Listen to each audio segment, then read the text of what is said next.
more. Tell me what's going on for you and how could I help? Well, I don't know if you have a solution for anxiety. Sure, we could certainly talk about that. So I'm studying for the LSAT Flex, and I know I was in your last Q&A, and I did express that I am excited about it, and I do feel that way. I really am looking forward to taking it at home because I do feel that I get test anxiety, and it does play a major role in my scoring.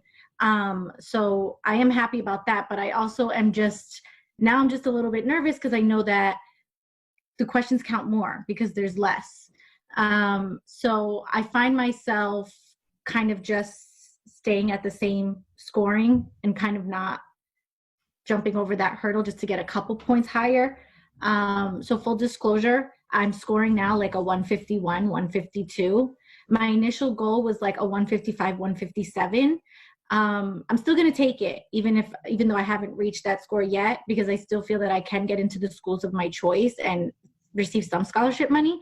But I don't know what I can do to just get over that hurdle, I hear what you're saying. Yeah, you're right that each question does matter more on the flex. At the same time, endurance is less of a factor. So with the old 5-section exam, people were often beat by section 4, section 5, and performance could drop a little bit.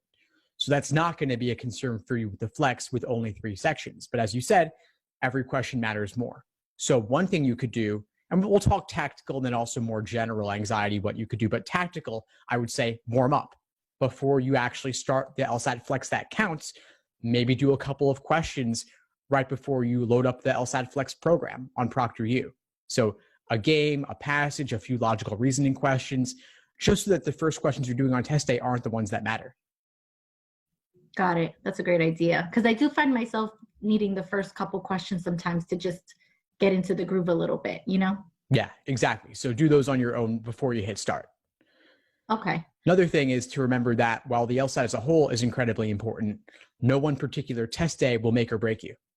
You can retake. Law schools don't average multiple LSAT scores. They only take the highest. And there's an opportunity to take the LSAT nearly every month. Maybe flex, maybe in person. We'll see what happens as time goes on, but there are many, many opportunities. And if you're aiming for the May LSAT Flex, you still got at least 3-4 months until applications even open. So you could still apply at the beginning of the cycle, whether you take it in June, July, or August. Right.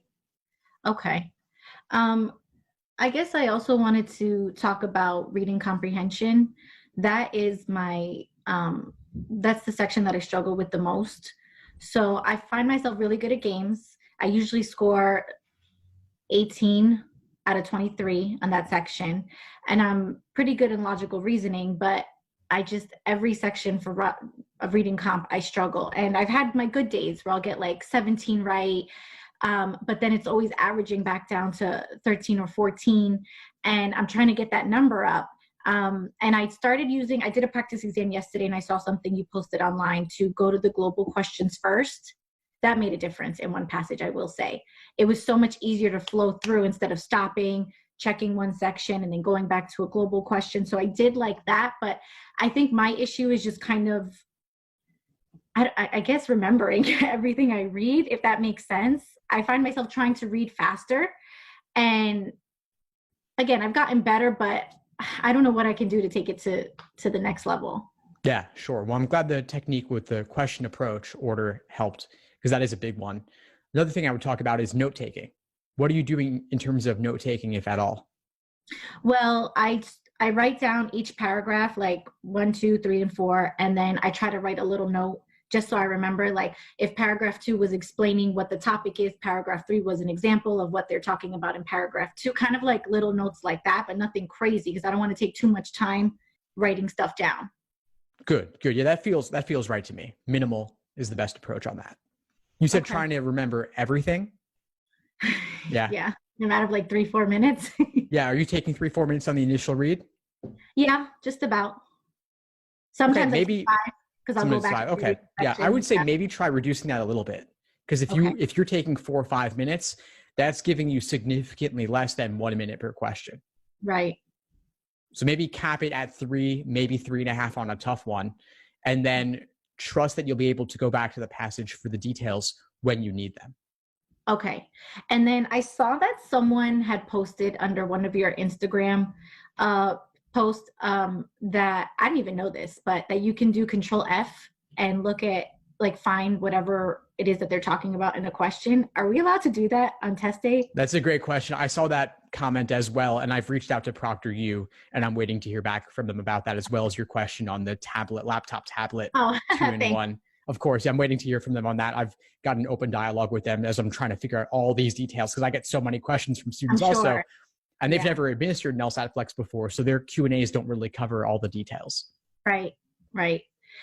Okay, so I guess we could talk about timing for logical reasoning. We could. I actually wanted to make sure, I want to make sure we don't miss your initial question on anxiety. There is something else I wanted to bring up on that as well, which was related to mindfulness, meditation, focus training. Have you ever, even prayer, have you ever done anything like that? Oh, yes, I pray constantly, very religious. So I'm always doing that, and that always seems to help me. But then in the middle of the section, I'll be like 12, 13 minutes in, and I'm like, like I'm behind on questions. What do I do? And then I start getting nervous. You know, I have to tell myself, like, calm down and just focus and read. But I'm a very anxious person. It just is what it is.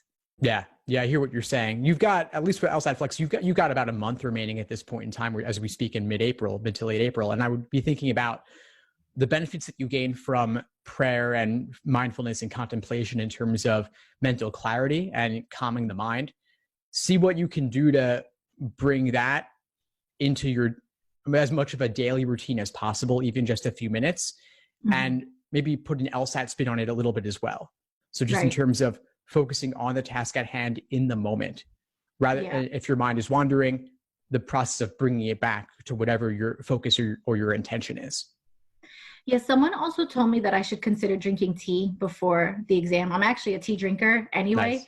Nice. But I think they said chamomile. I'm not really into chamomile. I like the sweet flavored teas. So I don't know. Do you recommend that? Yeah, chamomile definitely has demonstrated benefits for calming.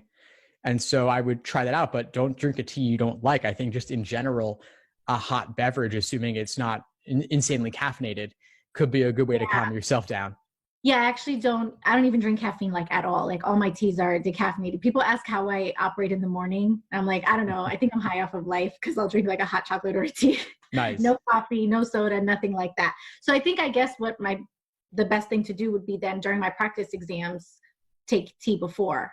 So I get used to it because I don't want to try anything like just the day of. Exactly. So pick your favorite herbal tea and drink that consistently every time that you study or every time that you do a practice test. You'll have that association to bring something else familiar into the actual test day experience. Okay.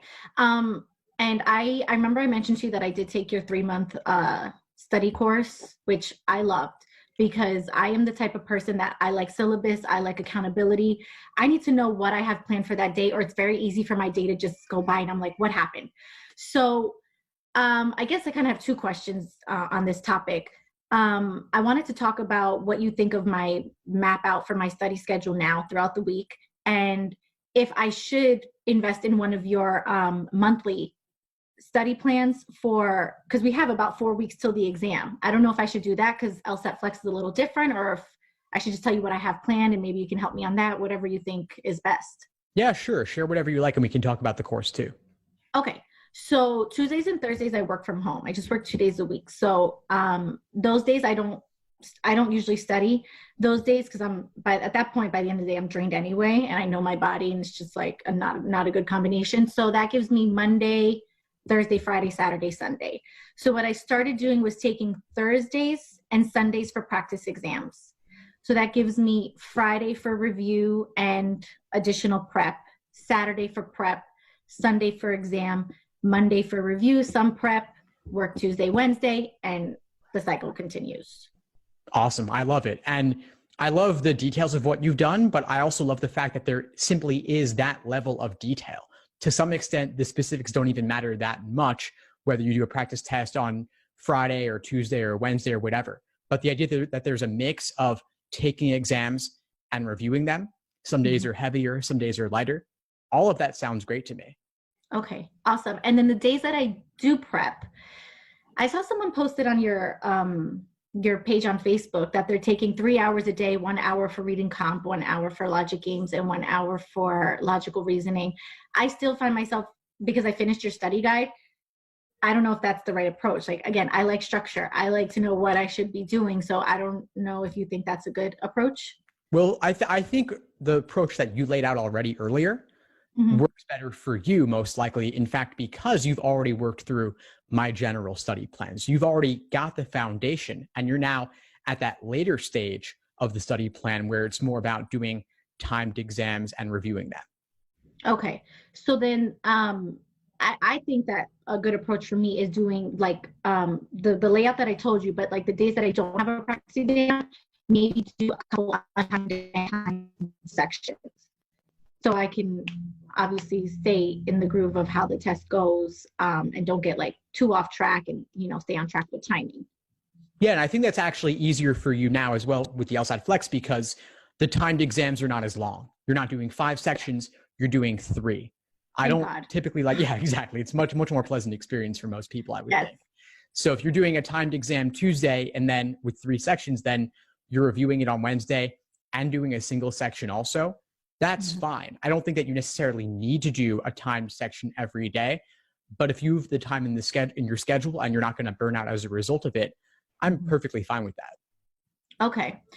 And when I was taking my practice exam yesterday, there was a group of people outside just kind of having their own little party. Outside your house? Yeah. And I guess someone called the cops because they weren't supposed to. They were like hugging and dancing. Wow. And like, we're supposed to be in quarantine. Mm-hmm. It was actually outside my sister's apartment. So we're all quarantined at my mom's house. And then I go to my sister's apartment to study because it's peace and quiet. And then I come back. So I'm just going back and forth to 2 places. And I guess it was so bad that I had to even pause the exam a couple times. And I know I can't do that test day. So do you know if that happens test day? Can I say something to the proctor? Like, I need a minute, or I don't know if that's a stretch, but it was really of course. bad. I would imagine that if that happened on your test day, you would probably end up you'd have to either try to forge ahead ignoring it, which obviously could impact your performance, or they could just cancel that exam and let you retake it in the future, unfortunately. So Yeah, I would aim to schedule your LSAT Flex for a time that you expect there to be no distractions. And so if people aren't partying at 10 in the morning, take it at 10 in the morning. If they're going to be partying at 8 p.m. or later, don't schedule it for in the evening. Yeah, I was thinking for, hopefully if it's available, late morning, like, or early afternoon, like 12:30, kind of what it was supposed to be anyway for my March exam. So I figured hopefully people are not, I don't know. I just hope nobody's outside. Of course. No, I hope not as well. I suspect that they will have a morning time, an afternoon time, and maybe, fingers crossed, an evening time also, just to give people more options. And as long as they have the proctors available, I don't see why they couldn't do that. Now, to circle back to the question about the course in the final month, if you're looking for that level of support, that's certainly an option for you. And it'll give you the opportunity to focus on your foundation, any weak areas you have, but also benefit from my live classes and Q&As and group coaching program as well. And so all of that is available to you. And I've been doing nothing but creating material around the LSAT Flex since it was announced. And so I've added the appropriate updates throughout the course. Obviously, the content of the exam has not changed, just the format in which it's delivered. But just as I updated my course for when it went from paper to digital, I'm also updating it for the LSAT Flex also. And we'll also be co-creating it through the classes and through the group coaching too. Nice. Okay, so then maybe I should do that just so I have accountability. And I think it's just, you know, even though I laid it out for you, I still want to know that what I'm doing, it's right, or it makes sense. I don't want to do prep that won't benefit me, or it's just a waste of time, or it doesn't go with the help that I need, you know? That's always been my issue with self-studying. You know, I've taken prep courses, and then, you know, there's homework and stuff, but once the course is over and I'm still studying, I'm like, what do I do? So for a while before I found you, I was just, okay, today I'm going to do some games, and tomorrow I'll do reading comp, and I'll do a mix of logical reasoning questions with that. And I guess that's enough. You know, I don't know what's really appropriate. So I think I will consider that for the structure. Awesome. Great. Well, if it's the right move for you, of course, I'll be glad to help. Now, before we sign off, I want to know I want to cover your question that you had on logical reasoning, because you mentioned something there too. Oh, right, right. Well, I guess just my timing. Yesterday, I got to 21 questions out of 25. I remember the days when I used to get to like 14 when I first started. But now I usually get to I would say about 19. 21 is a good day. I don't know if there's any tips on, without losing my progress, on, I guess, just moving faster without getting the question wrong. I know that's a tough question. Moving faster without getting the question wrong. Well, one thing to keep in mind is that logical reasoning is in an increasing order of difficulty, right? So the first 10 are easier than the last 10. Mm-hmm. That means on the first 10, don't second guess yourself. Go with your gut. Those typically are as easy as they seem. And if you can move through those pretty quickly, you can build up a time bank to apply to the tougher questions later in the section. Okay. So you're saying questions 11 all the way to the end are more difficult. Yeah, it's increasing in average difficulty level along the way. And so on average, question 17 is going to be harder than question number 5. Got it. Overall. Okay. And it's not a perfect order of difficulty, but generally goes that way. There was a prep course that I took a while ago. And unfortunately, I heard bad things about it after I took the class. But one thing they said was go 1 through 10, which I don't do this anymore, but go to questions 1 through 12, then go back from 25 to, I don't know, just work your way backwards, because they're saying the ending questions will be easier. But I just stopped doing it. I don't know why. I didn't feel like it was really doing anything for me. So you don't think that the ending questions are easier? I don't agree with the approach, because for most people, because to go out of order to that extent and to work backwards is contrary to how we typically like to go about things. Right. And I don't think the difference is significant enough to warrant that. I can say, just to be fully accurate in what I think, that the last couple are a little bit easier than 15 through 22. So I would say the order of difficulty goes from 1 to 14, then maybe you'd want to do 23 to 26, then back to 15 to 22. But 23 and 24 could also be difficult. And it gets overly convoluted if you start jumping around to that extent. Right. So I just don't think it's worth it for most people. Okay. Yeah, I felt like this was when it was still paper and pen. It was just flipping and then going back and making sure I didn't miss anything and then bubbling the questions. I wasn't crazy about it. Yeah, no, I hear that. One thing you could consider is, as you work through that toughest band of questions, about 15 through 22, feel free to flag 3 or 4 to skip them and come back to them at the end. That way, at least you are skipping over some of the toughest ones, like principal application, lengthy parallel questions, really technical or philosophical questions that are overly wordy that you just don't want to deal with in the moment. Right. Okay. I'm going to try that on my practice exam this week. I'll leave a comment and let you know how it goes. Awesome. Yeah, definitely. Please do. It's been nice to have you on Instagram and in the Facebook community as well. Likewise. Thank you for having me. I really appreciate it. I'm so happy I found your page. Definitely, Laura. Before we sign off, what would you say is the biggest impact you got from our call today? The biggest insight? I think just having someone take the time to hear my concerns. That's always nice. And really taking the time to literally answer every single question. I really do appreciate that. You don't always find that. Of course. Well, I'm glad to help. Keep in touch and let me know if you need anything as you move forward. Thank you so much. Stay safe. Thanks for tuning into the show. Please subscribe if you haven't done so already to be notified of new episodes as I release them. And feel free to reach out if you need anything at all as you move forward with your prep. I'm happy to help however I can. In the meantime, I'll wish you all the best and take care.